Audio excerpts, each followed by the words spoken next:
ذکرہم معرضون، ہم ان کی عزت و توقیر کی باتیں کرتے ہیں اور انہیں دیکھیے کہ یہ خود اسی سے اعراض برت رہے ہیں، یعنی ذلیل ہونا چاہتے ہیں، ہم ان کو عزت دینا چاہتے ہیں، مقام بلند عطا کرنا چاہتے ہیں، اور ان کو دیکھیے کہ یہ اپنے مقام بلند سے اعراض برت رہے ہیں، گریز کی راہیں تلاش کر رہے ہیں، منہ پھیر کے چل دیے ہیں۔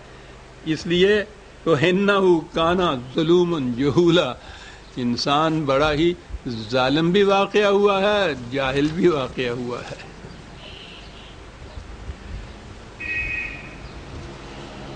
قرآن کریم کی خصوصیات وہ اتنی ہے کہ کسی ایک درس میں تو ایک طرف کسی ایک تصنیف میں بھی ان کا شمار نہیں ہو سکتا۔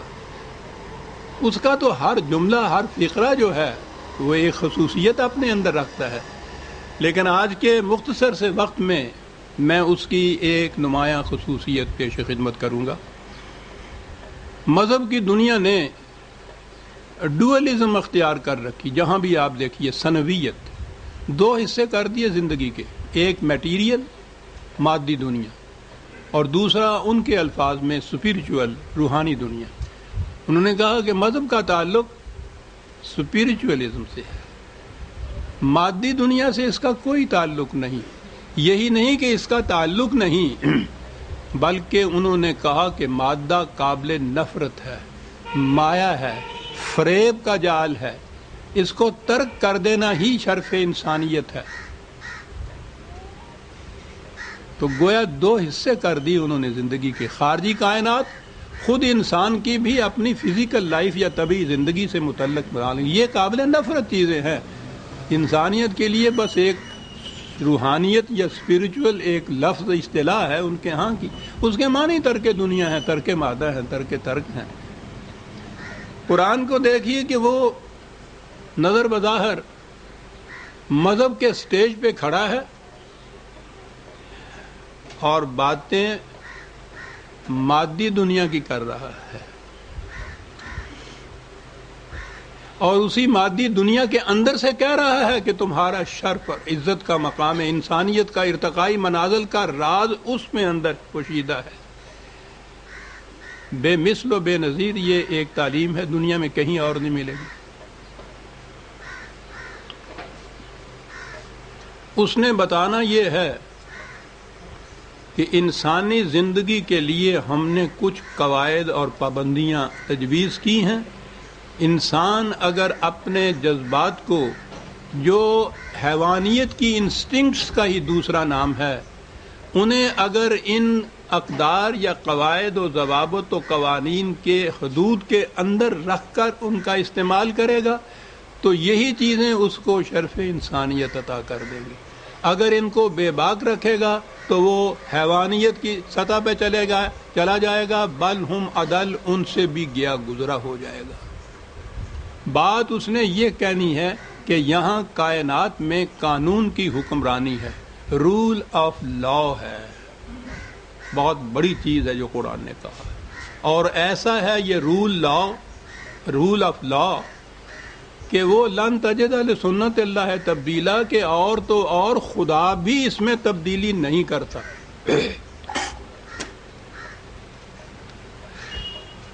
اب بات اس نے یہ سمجھانی ہے کہ قانون کی اگر پیروی کی جائے، اس کے مطابق چلا جائے تو کس حسن و خوبی سے نظام چلتا ہے انسان کا، یہ بات اس نے سمجھانی ہے۔ بات ہے کچھ ایسی جیسے فلسفیانہ کہا جائے، تجریدی یا ایبسٹریکٹ جسے کہا جاتا ہے، تو عام ذہن میں تو یہ بات آ نہیں سکتی۔ قرآن اپنے اس قسم کے حقائق کو ہمیشہ محسوس مثالوں کے ذریعے سے واضح کیا جاتا ہے۔ اب وہ یہ اہم اصول بتانے کے لیے کہ قانون کے مطابق چلنے سے کیا نظام پیدا ہوتا ہے، وہ خارجی کائنات کی طرف توجہ دلاتا ہے، اور خارجی کائنات میں سے بھی وہ کہتا ہے فلا اقسم بمواقع النجوم۔ نہیں، بات یہ نہیں ہے کہ میں یہ اپنا دعویٰ پیش کر کے اسی طرح سے آگے گزر جاؤں گا، میں اس کی شہادات پیش کروں گا۔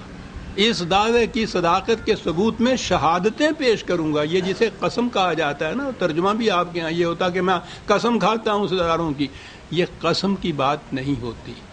اس کے معنی ہوتے ہیں میں شہادت میں پیش کرتا ہوں. اب دیکھیے 3 لفظ ہیں، اس میں کس چیز کو شہادت میں پیش کیا جا رہا ہے؟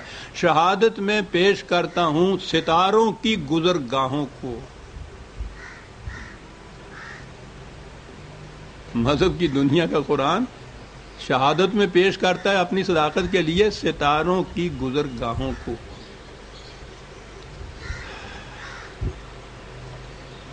فلا اقسم بمواقع النجوم، شہادت میں پیش کرتا ہوں. اور کہا کہ وَإِنَّهُ لَقَسَمٌ لَوْ تَعْلَمُونَ عَظِيمٌ، اگر تم علم کی بارگاہ سے پوچھو گے تو وہ شہادت دیں گے کہ یہ گواہی بڑی عظیم گواہی ہے صاحب. ہم لوگ تو ستاروں کی گزرگاہوں کو اور ان کی اہمیت کو اب سمجھ ہی نہیں سکتے. ہم شہر والوں نے تو ستارے ہی اب کم کم دیکھے ہوں گے، لیکن جس اولی قوم سے یہ کہا گیا پہلے تو اس سے پوچھیے. عربوں کی ساری زندگی ہر صبح سفر، ہر شام سفر، اور عام طور پر راتوں کو زیادہ سفر کیا کرتے تھے کیونکہ وہ ریگستان میں دن کے وقت بڑی گرمی ہوتی تھی، رات میں ٹھنڈک ہوتی تھی. ریگستان جس میں کوئی نشان راہ نہیں ہے، کوئی ہائی وے نہیں ہے، کوئی شاہراز اعظم نہیں ہے، کوئی پگڈنڈی نہیں، کوئی بستی نہیں، کہیں قندیل رہبانی تک نہیں کہ جس سے کوئی دلیل یا کوئی نشانی پتہ چل جائے، کوئی انسان وہاں نہیں نظر آتا جس سے پوچھا بھی جائے. اس راتوں کی ان تنہائیوں میں انہوں نے سفر کرنا ہے. کس طرح سے وہ سفر کرتے تھے؟ راستوں کا کیسے ان کو معلوم ہو جاتا تھا؟ سارا دار و مدار ستاروں پر تھا.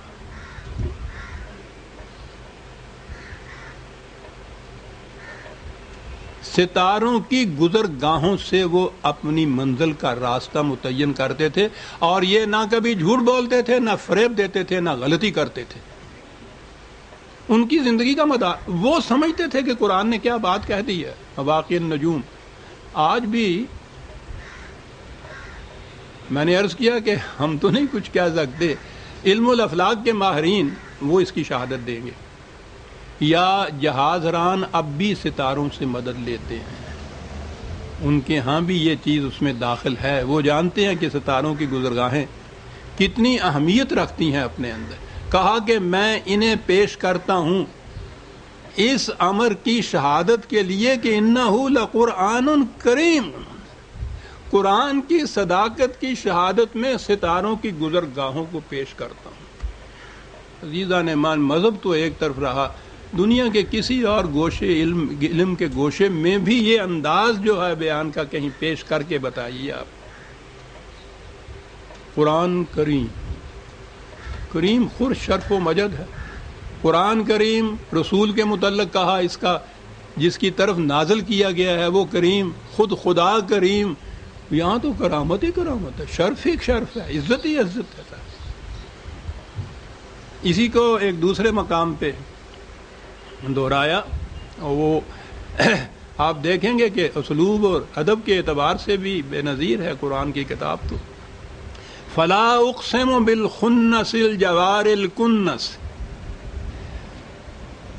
یہی نہیں بلکہ میں شہادت میں پیش کرتا ہوں ان سیاروں کو جو پچھلے پاؤں لوٹ جاتے ہیں، اور انہیں بھی جو برق رفتار غزالہ کی طرح تیزی سے آگے بڑھ کر نگاہوں سے اوجھل ہو جاتے ہیں. شہادت میں پیش کرتا ہوں ان سیاروں کو. ستارے تو ایک جگہ ہوتے ہیں، یہ سیارے ہیں. اور پھر شہادت میں پیش کرتا ہوں واللیل اذا عسعس والصبح اذا تنفس. تو اسی عربی بھی جانتے ہو تو آپ اس کا لطف لیں گے کہ ادبی اعتبار سے بھی کیا چیز ہے یہ. اور شہادت میں پیش کرتا ہوں، یہ میرے مفہوم القرآن کا یہ ترجمہ میں دیا کرتا ہوں. شہادت میں پیش کرتا ہوں لیلائے شب کو جب وہ دبے پاؤں آتی ہے اور اسی طرح خاموشی سے لوٹ جاتی ہے. اور اس کے ساتھ ہی شہادت میں پیش کرتا ہوں عذرائے سحر کو جب وہ اپنی مسیحا نفسی سے ساری دنیا کو حیات نو کا پیغام دینے کے لیے مشرق کے جھروکے سے نمودار ہوتی ہے۔ میں شہادت میں پیش کرتا ہوں ان تمام کائناتی شواہد کو اس حقیقت کی تصدیق کے لیے کہ انہ لقول رسول کریم۔